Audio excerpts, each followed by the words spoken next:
حویلی کی بھاری خاموشی میں آلیار خانزادہ کے بوٹوں کی آہٹ کسی شکاری کے قدموں کی طرح گونج رہی تھی۔ کمرے کا دروازہ ٹھوکر سے کھلا تو اندر موجود ماہم، جو اپنی سر اور روسی لباس کے بوجھ تلے دبی بیٹھی تھی بیڈ پر، ایک جھٹکے سے کھڑی ہو گئی۔ اس کا ہاتھ کپکپا رہے تھے، مگر آنکھوں میں وہی چنگاری تھی جس نے ایک ہفتہ پہلے آلیار کے غرور کو خاک میں ملایا تھا۔ آلیار نے ہاتھ میں پکڑی کھانے کی ٹرے نہایت حقارت سے اس کے سامنے فرش پر پٹک دی۔ شور اتنا زوردار تھا کہ ماہم کا دل لرز گیا۔ یہ کھاؤ تاکہ کچھ طاقت آئے، پوری رات جھیلنا ہے مجھے، ورنہ صبح اٹھنے کے قابل بھی نہیں رہو گی۔ آلیار کی آواز میں شہد کی مٹھاس نہیں بلکہ زہر کی کرواہٹ تھی۔ اس نے اپنی شیروانی کا کالر ڈھیلا کیا اور ایک شفاف مسکراہٹ کے ساتھ اس کے قریب آیا۔ ماہم نے ایک قدم پیچھے ہٹنے کی بجائے اپنی ٹھوٹی بلند کی۔ تم مجھے چھونے کی کوشش تو کرو آلیار خان، ایسی جگہ وار کروں گی کہ ڈاکٹر کو بھی دکھانے کے قابل نہیں رہو گے، چھپاتے پھرو گے اپنی تکلیف۔ اس نے نفرت سے اس مغرور شخص کے منہ پر تھوک دیا۔ آلیار کا چہرہ غصے سے تمتما اٹھا، اس کی آنکھیں خون خوار ہو گئیں۔ اس نے جھپٹ کر ماہم کے نازک بازو کو اپنی فولادی گرفت میں لیا اور اسے پیچھے بیڈ کی طرف پٹکا۔ پہلے تم اس تھپڑ کی قیمت چکانے یہاں آئی تھی، لیکن اب تھوک کر تم نے موت کو دعوت دی ہے۔ آج آلیار خانزادہ کا وہ روپ دیکھو گی جو آج تک کسی عورت نے نہیں دیکھا۔ وہ کسی بپھرے ہوئے شیر کی طرح اس کے اوپر جھکا، کمرے کی مدھم روشنی میں اس کا وجیح مگر سنگ دل چہرہ ماہم کے بہت قریب تھا۔ ماہم نے اسے خود پر حاوی ہوتے ہوئے دیکھ کر اپنی پوری قوت مجتمع کی اور پوری شدت سے اپنا گھٹنا آلیار کی نازک جگہ پر رسید کیا۔ آہ! آلیار کے حلق سے ایک گھٹی ہوئی چیخ نکلی۔ وہ شدت درد سے وہیں دوہرا ہو کر رہ گیا۔ اس کا سانس اکھڑنے لگا اور وہ تڑپ کر ماہم کے اوپر ہی گرنے لگا، مگر اس تکلیف میں بھی اس کی وحشت کم نہ ہوئی۔ اس نے کراہتے ہوئے بھی ماہم کے بالوں کو مٹھی میں جکڑا اور اسے اپنے چہرے کے اتنا قریب کھینچا کہ ان کی سانسیں ایک دوسرے سے ٹکرا رہی تھیں۔ آلیار کی دھڑکنیں اس وقت بے ترتیب تھیں، درد کی لہریں اس کے پورے وجود میں دوڑ رہی تھیں، مگر اس کی نظریں ماہم کے تھرکتے ہوئے لبوں پر جم گئیں۔ تم نے آگ سے کھیلنے کی کوشش کی ہے ماہم ملک، آلیار نے کراہتے ہوئے نہایت ہی بے باکی سے اس کے لبوں کے گوشے کو چھوا۔ اس کی آواز میں اب درد کے ساتھ ایک جنونی خمار بھی شامل ہو گیا تھا۔ باہر آسمان پر بجلی کڑکی اور پورا کمرہ ایک پل کے لیے روشن ہو گیا۔ اسی روشنی میں ماہم نے دیکھا کہ آلیار کی آنکھوں میں صرف انتقام نہیں بلکہ کچھ اور بھی تھا، ایک ایسی پیاس جو اسے جلا کر راکھ کر دینے کے لیے کافی تھی۔ آلیار نے درد کی لہروں کو ضبط کرتے ہوئے ایک دم کسی بھوکے عقاب کی طرح جھپٹ کر ماہم کے دونوں بازوؤں کو اپنی فولادی گرفت میں دبوچ لیا۔ اس کی انگلیوں کا دباؤ اتنا شدید تھا کہ ماہم کو لگا کہ اس کی ہڈیاں ابھی چٹک جائیں گی۔ آلیار کی آنکھیں غصے سے دہکتے انگارے بن چکی تھیں اور وہ اسے بیڈ کے ساتھ پیوست کیے اپنے حصار میں لیے ہوئے تھا، مگر ماہم کی آنکھوں میں اب بھی خوف کی بجائے للکار تھی۔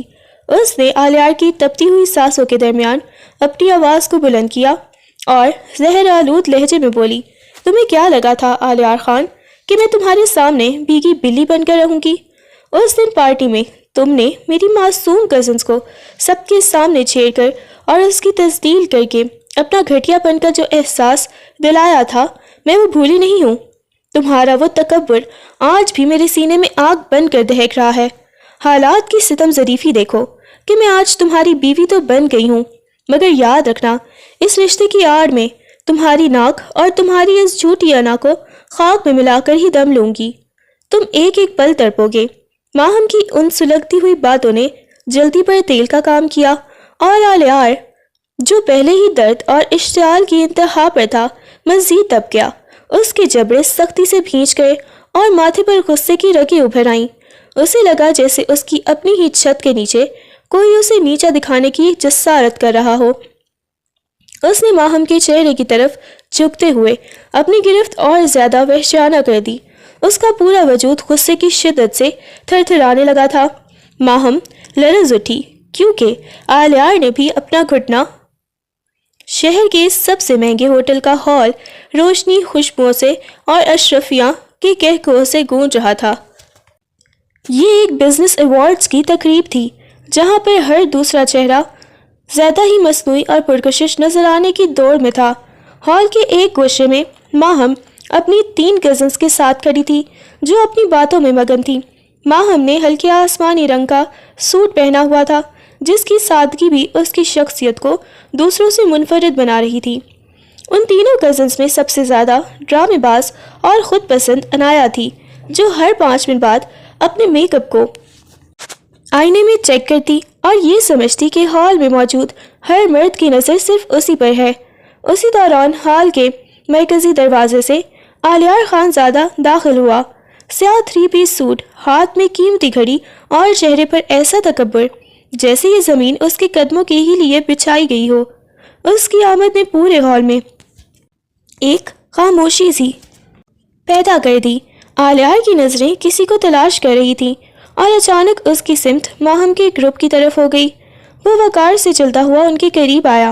عنایا نے جیسے ہی آلیار کو اپنی طرف آتے دیکھا تو اس نے فوراً اپنے بالوں کو ایک طرف جھٹکا اور لبوں پر ایک مصنوعی مسکراہٹ سجا لی۔ اسے یقین تھا کہ آلیار خان زادہ جیسا شخص اس کے حسن کا اسیر ہو کر بات کرنے آ رہا ہے۔ آلیار نے عنایا کے بالکل قریب آ کر رکتے ہوئے نہایت سنجیدگی اور نیچی آواز میں کچھ پوچھا۔ عنایا نے فوراً اپنی پلکیں جھپکائیں اور ڈرامائی انداز میں ایک لمبی آہ بھری۔ آلیار نے صرف ایک جملہ کہا تھا مگر عنایا کے لیے جیسے دنیا ہی بدل گئی تھی۔ آلیار کے وہاں سے ہٹنے ہی عنایا کسی آفت کی پرکالہ کی طرح تڑپ کر ماہم کی طرف مڑی۔ اس کا چہرہ غصے اور بناوٹی صدمے سے تمتما رہا تھا۔ ماہم، تم نے دیکھا اس بدتمیز شخص کی ہمت کیسے ہوئی؟ عنایا نے بلند آواز میں ڈرامہ شروع کیا جیسے اس کی بڑی بے عزتی ہو گئی ہو۔ ماہم نے حیرت سے پوچھا، کیا ہوا عنایا؟ کیا کہا اس نے؟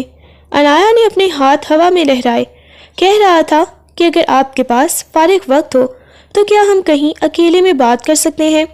توبہ ہے ماہم، سب کے سامنے مجھ پر لائن مار رہا تھا۔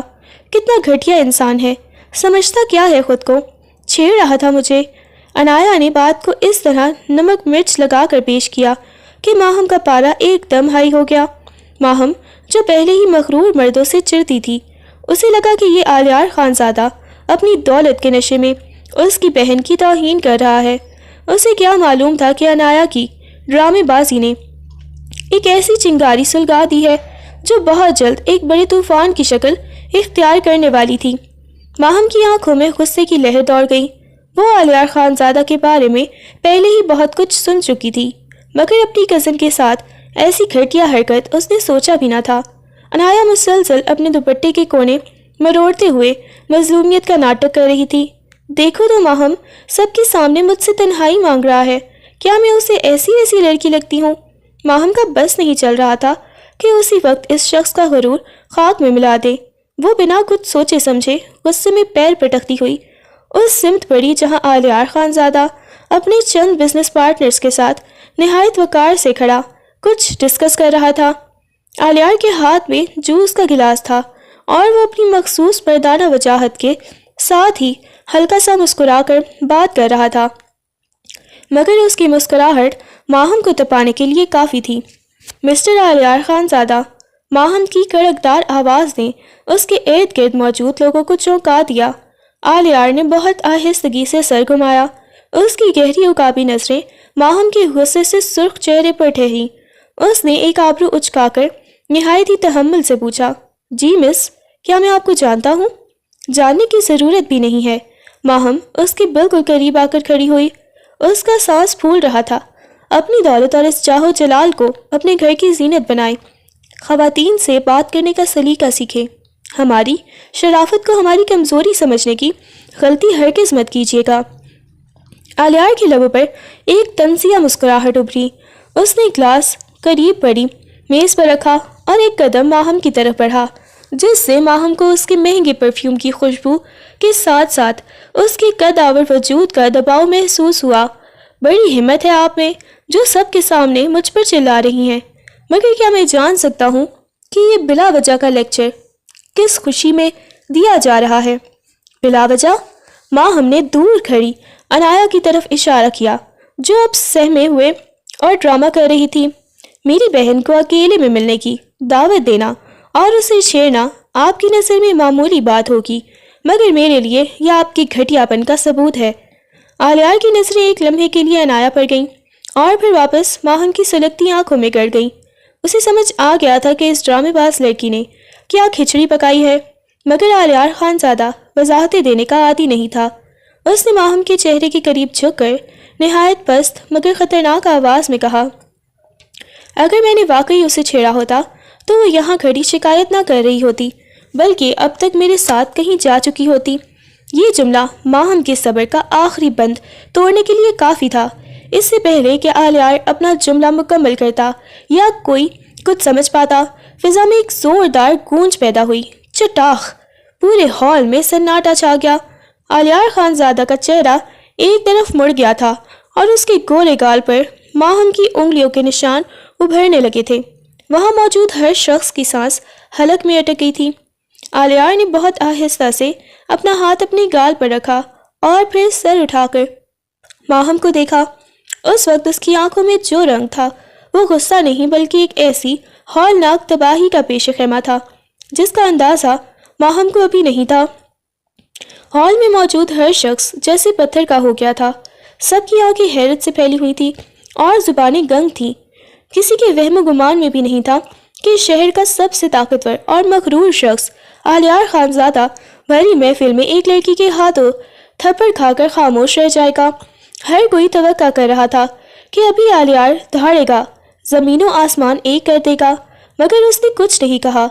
اس نے صرف ایک گہری، سرد اور کاٹدار نظر ماہم پر ڈالی جس میں غصے سے زیادہ ایک بھیانک عہد چھپا تھا۔ اس نے اپنے کوٹ کا بٹن بند کیا اور کسی سے ایک لفظ کہے بغیر انتہائی سکون مگر تیز قدموں کے ساتھ ہال سے باہر نکل گیا۔ آلیار کے پیچھے اس کے دوست اور گارڈز کا ایک پورا لشکر بوکھلا کر باہر بھاگا۔ ہال کے باہر اس کی کالی لگژری گاڑیوں کا قافلہ کسی طوفان کی طرح وہاں سے روانہ ہوا، مگر پیچھے ہال میں اب چیمگوئیاں شروع ہو گئی تھیں۔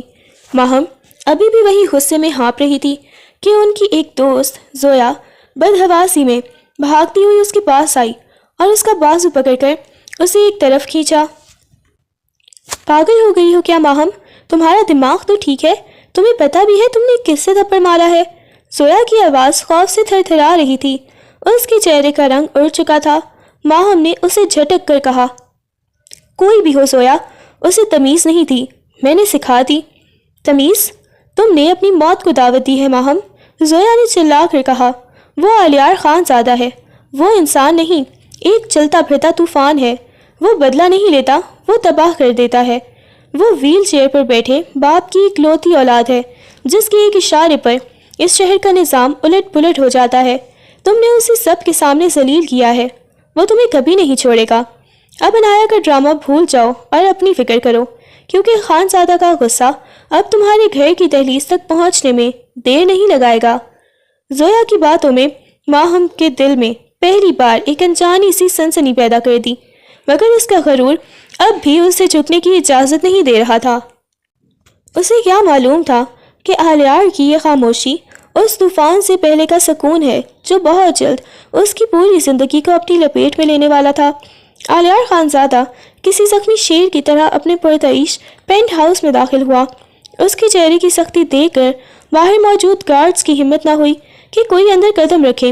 وہ سیدھا اپنے بیڈ روم میں گیا اور سامنے پڑا شیشے کا قیمتی گلدان دیوار پر دے مارا، جس کے کرچی کرچی ہونے کی آواز پورے فلیٹ میں گونج گئی۔ آلیار کے غصے کا یہ عالم تھا کہ اس نے میز پر موجود لیپ ٹاپ، فائلیں اور ڈیکوریشن کا ہر سامان تہس نہس کرنا شروع کر دیا۔ اس کا سب سے قریبی دوست ساحر، جو اسے اچھی طرح جانتا تھا، دبی زبان سے ہمت جٹا کر اندر داخل ہوا۔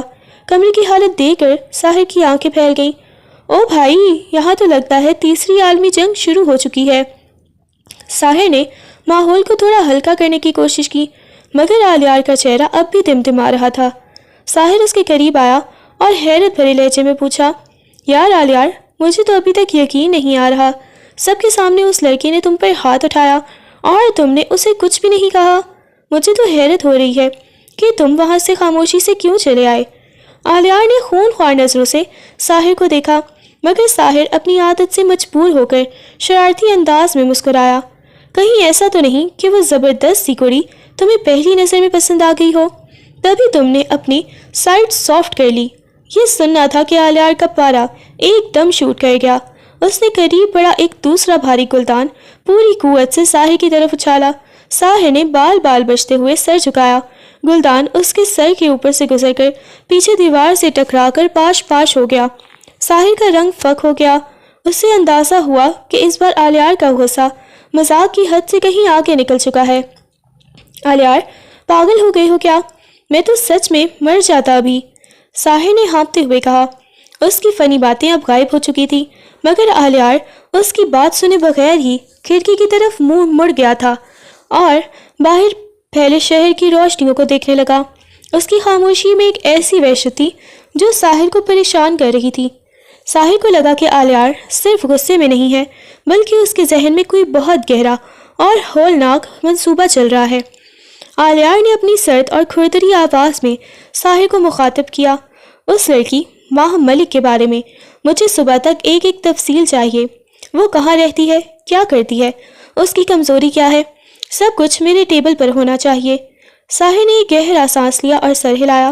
اسے احساس ہو گیا تھا کہ آلیار کو شاید اس لڑکی کے بارے میں کچھ اندازہ تو پہلے سے ہی ہو گیا تھا، مگر اب وہ اسے کسی ایسے جال میں پھنسانے والا ہے جہاں سے واپسی کا راستہ صرف آلیار کی مرضی سے ہی نکلے گا۔ ہال کی چکا چند روشنیاں اب ماہم کو چبھنے لگی تھیں۔ زویا کی باتوں نے جو خوف کی لہر پیدا کی تھی وہ اب باقی کزنس کے چہروں پر بھی صاف عیاں تھی۔ انایا، جس نے سارا ڈرامہ رچایا تھا، اب خود اپنے ناخن چبا رہی تھی۔ سب کزنس نے ماہم کو گھیرے میں لے لیا اور ایک ساتھ اس پر برس پڑی۔ ماہم، یہ تم نے کیا کر دیا؟ ہوش میں تو ہو؟ تم نے آلیار خان زادہ کو تھپڑ مارا ہے، زویا نے دبی آواز میں چیختے ہوئے کہا۔ دوسری گردن سرحا نے اس کا بازو چھٹکا۔ تمہارا دماغ تو ٹھیک ہے نا؟ تمہیں اندازہ بھی ہے کہ اس کا انجام کیا ہوگا؟ وہ کتنا خطرناک آدمی ہے۔ ماہم نے زچ ہو کر اپنا پرس سنبھالا اور تیکھے لہجے میں بولی، اوہو، تو تم لوگ اتنی ٹینشن کیوں لے رہی ہو؟ کیا ہو گیا ہے؟ ایک بدتمیز انسان کو اس کی اوقات دکھائی ہے، بس کوئی آسمان تو نہیں گر پڑا۔ آسمان ہی گرے گا ماہم، انایا نے روحانسی ہو کر کہا۔ حالانکہ جھوٹ اسی نے بولا تھا۔ تمہیں پتہ بھی ہے ہم سب یہاں گھر والوں سے چوری چھپے آئی تھیں۔ سب کو یہی پتہ تھا کہ ہم زویا کی برتھ ڈے پر اس کے گھر جا رہی ہیں۔ اگر اس تھپڑ کی خبر میڈیا تک پہنچی یا خان زادہ نے کوئی ہنگامہ کھڑا کر دیا تو سوچو گھر میں کیا قیامت آئے گی۔ تایا ابو اور پاپا ہمیں زندہ نہیں چھوڑیں گے۔ ماہم کے ماتھے پر اب ہلکا سا پسینہ چمکنے لگا۔ اسے آلیار کا ڈر نہیں تھا، مگر گھر والوں کی ناراضگی اور ان کی غیرت کا تصور اسے پریشان کر رہا تھا۔ وہ خاموشی سے چلا گیا ہے نا، اس کا مطلب ہے وہ اپنی بے عزتی مزید نہیں کروانا چاہتا۔ تم لوگ سکون رکھو، کسی کو کچھ پتہ نہیں چلے گا۔ تم اسے نہیں جانتی ماہم، زویا نے سر جھٹکتے ہوئے کہا۔ اس کی خاموش موت کی آہٹ جیسی ہوتی ہے۔ اب دعا کرو کہ وہ اس بات کو یہی ختم کر دے، ورنہ اگر اس نے پیچھا کرنا شروع کیا تو ہم میں سے کوئی بھی بچنے کے قابل نہیں رہے گا۔ جلدی نکلو یہاں سے، اس سے پہلے کوئی ہمیں پہچان لے۔ ماہم نے بے دلی سے سر ہلایا، مگر اس کے دل کے کسی کونے میں اب وہ آلیار کی وہ سرد نظریں کھٹک رہی تھیں۔ اسے لگ رہا تھا جیسے وہ کسی بہت بڑی دلدل میں قدم رکھ چکی ہے جہاں سے واپسی کا راستہ اب بند ہوتا جا رہا ہے۔ اگلے دن کی صبح ماہم کے لیے کسی بھیانک خواب کی تعبیر جیسی تھی۔ ابھی وہ رات کے ہنگامے اور کزنس کی باتوں سے ذہنی طور پر سنبھلی بھی نہیں تھی کہ اس کے گھر کے باہر کالی چمکتی ہوئی مہنگی گاڑیوں کا ایک طویل قافلہ آ کر رکا۔ ماہم نے کھڑکی سے باہر جھانکا تو اس کا دل حلق میں آ گیا۔ ان گاڑیوں پر لگے خاص پروٹوکول اور جھنڈے چیخ چیخ کر بتا رہے تھے کہ آنے والا کوئی عام شخص نہیں ہے، یہ آلیار خان زادہ کے گھر والے تھے، جن کے ساتھ اس کے والد، جو کہ ایک نامور سیاست دان تھے، اپنی پوری شان و شوکت کے ساتھ موجود تھے۔ ماہم کے گھر میں کھلبلی مچ گئی۔ اس کے بابا ملک صاحب، جو خود ایک وزردار اور سفید پوش انسان تھے، اتنے بڑے بزنس ٹائکون اور سیاستدان کو اپنی دہلیز پر دیکھ کر ششدر رہ گئے۔ جیسے ہی آلیار کے والدین نے صوفے پر بیٹھتے ہی بغیر کسی تمہید کے ماہم کا ہاتھ مانگا، پورے کمرے میں ایک گہرا سناٹا چھا گیا۔ ماہم، جو کچن کے پردے کے پیچھے چھپی یہ سب سن رہی تھی، اسے لگا جیسے اس کے پیروں تلے سے زمین نکل گئی ہو۔ اسے بالکل امید نہیں تھی کہ آلیار اتنی جلدی اور اس طرح کا وار کرے گا۔ وہ جانتی تھی کہ یہ کوئی محبت نہیں بلکہ اس تھپڑ کا بدلہ لینے کے لیے بچھایا گیا ایک ایسا جال ہے جس میں وہ بری طرح پھنسنے والی تھی۔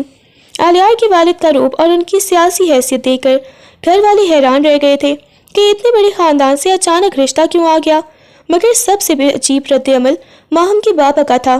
جیسے ہی ان کی نظر آلیار کے باپ پر پڑی، ان کے چہرے کا رنگ پیلا پڑ گیا اور ان کی آنکھوں میں ایک ایسی وحشت اور شناسائی ابھری جیسے کوئی پرانا بھولا ہوا زخم پھر سے ہرا ہو گیا ہو۔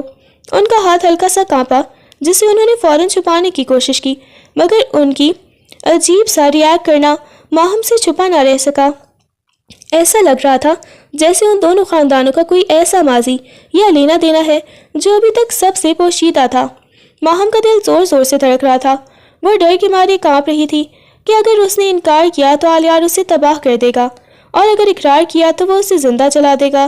اسے اب یقین ہو گیا تھا کہ یہ محض ایک رشتہ نہیں تھا بلکہ ایک ایسی جنگ کا آغاز تھا جس کی بنیاد برسوں پرانے کسی راز پر رکھی گئی تھی۔ کمرے میں موجود ہر فرد پر ایک سکتہ طاری ہو گیا تھا۔ ماہم کے بابا ملک صاحب کی نظریں آلیار کے والد کی نظروں سے ٹکرائیں تو جیسے وقت تھم گیا۔ ان کی خاموشی عام نہیں تھی، اس میں ایک خوفناک ماضی کی گونج تھی۔ آلیار کے والد کے لبوں پر ایک فاتحانہ مسکراہٹ تھی، جیسے وہ جانتے ہوں کہ ملک صاحب چاہ کر بھی انکار نہیں کر پائیں گے۔ ملک صاحب، آپ تو جانتے ہیں کہ آلیار خان زادہ جس چیز پر ہاتھ رکھ دے وہ اسے پا کر رہتا ہے، اور آج تو ہم آپ کے ایک نیک مقصد کے لیے آئے ہیں۔ آلیار کے والد نے اپنی گہری آواز میں کہا، جس میں چھپی دھمکی صرف ملک صاحب ہی سمجھ سکتے تھے۔ ملک صاحب نے لرزتے ہاتھوں سے پانی کا گلاس اٹھایا اور ایک گھونٹ بھر کر گویا ہوئے، خان صاحب، آپ کا رتبہ، آپ کی حیثیت، ہم کہاں اور آپ کہاں، لیکن یہ سب اتنی اچانک۔ ان کی آواز میں بے بسی صاف جھلک رہی تھی۔ ماہم کی ماں اور باقی گھر والے تو اس رشتے کو اپنی خوش قسمتی سمجھ کر نہال ہو رہے تھے، مگر ماہم کا دم گھٹ رہا تھا۔ وہ تڑپ کر اپنے کمرے میں چلی گئی اور فوراً اپنا فون نکالا۔ اسے یقین تھا کہ یہ سب اس بدتمیز آلیار کی چال تھی۔ ابھی وہ اسے میسج کرنے کا سوچ ہی رہی تھی کہ ایک نامعلوم نمبر سے اسے تصویر موصول ہوئی۔ یہ تصویر اس کے بابا کی تھی، جو ڈرائنگ روم میں آلیار کے باپ کے سامنے سر جھکائے بیٹھے تھے، اور ساتھ ہی نیچے ایک میسج لکھا تھا، اگر چاہتی ہو کہ تمہارے باپ کی عزت اور تمہارے خاندان کا بھرم سلامت رہے تو خاموشی سے ہاں کر دینا، ورنہ تھپڑ کی قیمت تمہارا پورا خاندان چکائے گا۔ انتخاب تمہارا ہے ماہم ملک۔ ماہم کا خون کھولنے لگا۔ اس نے غصے میں فون بیڈ پر دے مارا۔ اسے اب سمجھ آ رہا تھا کہ آلیار نے اسے کوئی عام سزا نہیں دی بلکہ اسے عمر بھر کے لیے قید کرنے کا منصوبہ بنا لیا ہے۔ وہ باہر آئی تو دیکھا کہ اس کے بابا بے بسی سے اس کی طرف دیکھ رہے ہیں، جیسے اپنی بیٹی سے اس کی زندگی مانگ رہے ہوں۔ ماہم نے مٹھیاں بھینچ لیں۔ اس کا دل کر رہا تھا کہ ابھی جا کر آلیار کا گلا دبا دے، مگر اپنے بابا کی آنکھوں میں موجود اس خوف نے اسے توڑ کر رکھ دیا۔ ماہم نے ایک گہرا سانس لیا اور اپنی آنکھوں میں اترتے آنسوں کو سختی سے روکا۔ وہ جانتی تھی کہ اس وقت اس کا ایک غلط قدم اس کے خاندان کو مٹی میں ملا سکتا ہے۔ وہ قدم بڑھاتی ہوئی ڈرائنگ روم میں آئی، جہاں سب کی نظریں اس پر جم گئیں۔ اس نے اپنے بابا کے مرجھائے ہوئے چہرے کو دیکھا اور پھر انتہائی ضبط سے کام لیتے ہوئے دھیمی آواز میں کہا، مجھے یہ رشتہ منظور ہے۔ پورے کمرے میں خوشی کی لہر دوڑ گئی، مٹھائیاں ہڑپٹنے لگیں اور مبارکبادوں کا شور مچ گیا، مگر ماہم کو یوں لگا جیسے اس کے گرد موت کا جال بن دیا گیا ہو۔ آلیار کے والدین کے جانے کے بعد ماہم نے اپنے بابا کا ہاتھ پکڑا، جو ابھی تک صدمے کسی حالت میں صوفے پر بیٹھے تھے۔ بابا، آپ اس شخص کو جانتے ہیں نا؟ وہ آپ کو کیوں ڈرا رہا ہے؟ ملک صاحب نے کوئی جواب نہیں دیا، بس اپنی بیٹی کا ماتھا چوما اور نم آنکھوں کے ساتھ اپنے کمرے میں چلے گئے۔ ان کی خاموشی ماہم کے دل میں ہزاروں سوالات چھوڑ گئی۔ رات کے پچھلے پہر ماہم کو پھر اسی نمبر سے فون آیا۔ اس نے کانپتے ہاتھوں سے کال ریسیو کی تو دوسری طرف سے وہی سرد اور کڑکدار آواز سنائی دی، جس نے ماہم کے وجود میں برف سی بھر دی۔ بہت عقل مند نکلی ہو ماہم ملک۔ مجھے لگا تھا کہ تھپڑ مارنے والی لڑکی شاید تھوڑی اور ہمت دکھائے گی، مگر تم نے اپنے باپ کی ایک ہی جھلک دیکھ کر ڈھیر ہو گئی۔ آلیار کی ہنسی میں چھپا طنز ماہم کو تڑپا گیا۔ تم بہت گھٹیا انسان ہو آلیار خان زادہ، یہ رشتہ نہیں تمہاری انا کی تسکین ہے۔ ماہم غصے سے پھٹ پڑی۔ آلیار کا لہجہ ایک دم بدلا اور وہ نہایت ہی سفاک آواز میں بولا، انا کی تسکین تو ابھی شروع ہوئی ہے ماہم، کل دوپہر میرے فارم ہاؤس پر پہنچ جانا، گاڑی باہر کھڑی ہوگی۔ میں تمہیں بتانا چاہتا ہوں کہ میری زندگی میں آنے والی عورتوں کے لیے خیرات میں کیا بچتا ہے، اور ہاں، انکار کی گنجائش نہیں ہے، ورنہ تمہارے بابا کے وہ پرانے کاغذات جو میرے پاس ہیں وہ کل کی شہ سرخی بن سکتے ہیں۔ ماہم نے فون کاٹ دیا۔ اس کا دل زور زور سے دھڑک رہا تھا۔ اسے اندازہ ہو گیا تھا کہ آلیار کے پاس اس کے بابا کا کوئی بہت بڑا راز ہے جس کی قیمت وہ اپنی زندگی دے کر چکانے جا رہی ہے۔ اگلے دن کا سورج ماہم کے لیے کسی سزا کی طرح طلوع ہوا۔ ٹھیک دوپہر کے وقت ایک کالی شیشوں والی گاڑی اس کے گھر کے باہر آ کر رکی۔ ماہم نے ایک نظر اپنے بابا کی کمرے کی طرف ڈالا جو صبح سے باہر نہیں نکلے تھے، اور بوجھل قدموں سے گاڑی میں جا بیٹھی۔ راستے بھر اس کا دل کسی انجانے خوف سے ڈوبتا رہا۔ گاڑی شہر کے شور و غل سے دور ایک عالیشان مگر پر اسرار فارم ہاؤس کے سامنے رکی۔ جیسے ہی وہ اندر داخل ہوئی، سامنے والے برآمدے میں آلیار خان زادہ سفید لٹھے کا سوٹ پہنے، ہاتھ میں تسبیح لیے، نہایت ہی سکون سے کرسی پر بیٹھا تھا۔ اسے دیکھ کر کوئی نہیں کہہ سکتا تھا کہ یہ وہی شخص ہے جس نے کل رات اسے فون پر دھمکایا تھا۔ ماہم کی قدموں کی آہٹ سن کر اس نے سر اٹھایا اور اپنی گہری نظروں سے اسے سر سے پاؤں تک دیکھا۔ آ گئی ہو؟ مجھے لگا تھا شاید راستہ بہت بدل ہوگی، آلیار نے طنزیہ مسکراہٹ کے ساتھ کہا۔ راستہ تم نے چھوڑا ہی کہاں ہے؟ ماہم اس کے سامنے آ کھڑی ہوئی۔ بولو، کیا دکھانا چاہتے تھے تم مجھے، اور میرے بابا کے کون سے کاغذات کی بات کر رہے تھے؟ آلیار خاموشی سے اٹھا اور اسے اپنے ساتھ فارم ہاؤس کے پچھلے حصے میں لے گیا جہاں گھڑ سواری کا ٹریک بنا ہوا تھا۔ وہاں ایک بینچ پر ایک لڑکی پیٹھ کیے بیٹھی کسی سے فون پر ہنس ہنس کر باتیں کر رہی تھی۔ ماہم نے اسے پہچان لیا، وہ عنایا تھی، تمہاری یہ لاڈلی کزن جس کی خاطر تم نے مجھ پر ہاتھ اٹھایا۔ ذرا اس کی باتیں تو سنو۔ آلیار نے ایک ریموٹ دبایا تو قریب لگے اسپیکر سے عنایا کی آواز گونجنے لگی۔ وہ اپنے کسی دوست سے کہہ رہی تھی، یار میں نے تو بس مزے لینے کے لیے ماہم کو بھڑکایا تھا، مجھے کیا پتا تھا کہ وہ پاگل آلیار خانزادہ کو تھپڑ مار دے گی۔ اب مزہ آئے گا، اس کا باپ ویسے ہی آلیار کے باپ کا مرکوز ہے، اور اب تو وہ اسے کچا چبا جائے گا۔ میرا تو راستہ صاف ہو گیا، اب سب کی توجہ ماہم پر رہے گی اور میں آرام سے اپنی زندگی جیوں گی۔ ماہم کے پیروں تلے سے زمین نکل گئی۔ اسے اپنی سماعتوں پر یقین نہیں آ رہا تھا۔ جس بہن کے لیے اس نے اپنی زندگی داؤ پر لگا دی، وہ اس کی تباہی پر خوش ہو رہی تھی۔ آلیار نے اسپیکر بند کیا اور ماہم کے بالکل قریب آ کر اس کے کان میں سرگوشی کی۔ دیکھ لیا، تم نے ایک ایسی لڑکی کے لیے شیر کی مونچھوں کو ہاتھ ڈالا جس کی نظر میں تمہاری کوئی وقت نہیں۔ تمہارے بابا نے برسوں پہلے میرے باپ سے ایک بہت بڑی رقم لی تھی جو وہ کبھی لوٹا نہیں پائے۔ اب اس رقم کا سود یہ رشتہ اور تمہاری تذلیل ہے۔ اس نے ایک اہم فائل ماہم کی طرف اچھالی۔ اس پر دستخط کرو، یہ تمہاری آزادی کا پروانہ نہیں بلکہ تمہاری غلامی کا معاہدہ ہے۔ شادی کے بعد تم وہی کرو گی جو میں کہوں گا، تم اس گھر کی ملکہ نہیں بلکہ آلیار خانزادہ کی قیدی بن کر رہو گی۔ ماہم نے کانپتے ہاتھوں سے فائل پکڑی۔ اس کی آنکھوں میں آنسو تھے مگر وہ گرے نہیں بلکہ ایک نئی نفرت میں بدل گئے۔ اس نے فائل پر دستخط کیے اور آلیار کی آنکھوں میں آنکھیں ڈال کر بولی، تم نے مجھے خریدا ہے آلیار خانزادہ، مگر یاد رکھنا قیدی بن کر بھی میں تمہارا وہ غرور خاک میں ملاؤں گی جس پر تمہیں آج اتنا ناز ہے۔ شادی کی تیاریاں کسی ماتم سے کم نہیں تھیں مگر دنیا کی نظروں میں یہ اس سال کی سب سے بڑی شادی تھی۔ آلیار خانزادہ نے پیسہ پانی کی طرح بہایا تاکہ ماہم کو یہ احساس دلا سکے کہ اسے خریدا جا رہا ہے۔ مہندی اور سنگیت کی تقریبات میں ماہم ایک زندہ لاش کی طرح بیٹھی رہی جبکہ آلیار ہر لمحہ اپنی نظروں سے اسے جتاتا رہا کہ وہ اب بھی اس کی ملکیت ہے۔ آخر کار نکاح کا دن آ پہنچا۔ جیسے ہی ماہم نے نکاح نامے پر دستخط کیے اسے لگا جیسے اس نے اپنی موت کے پروانے پر مہر لگا دی ہو۔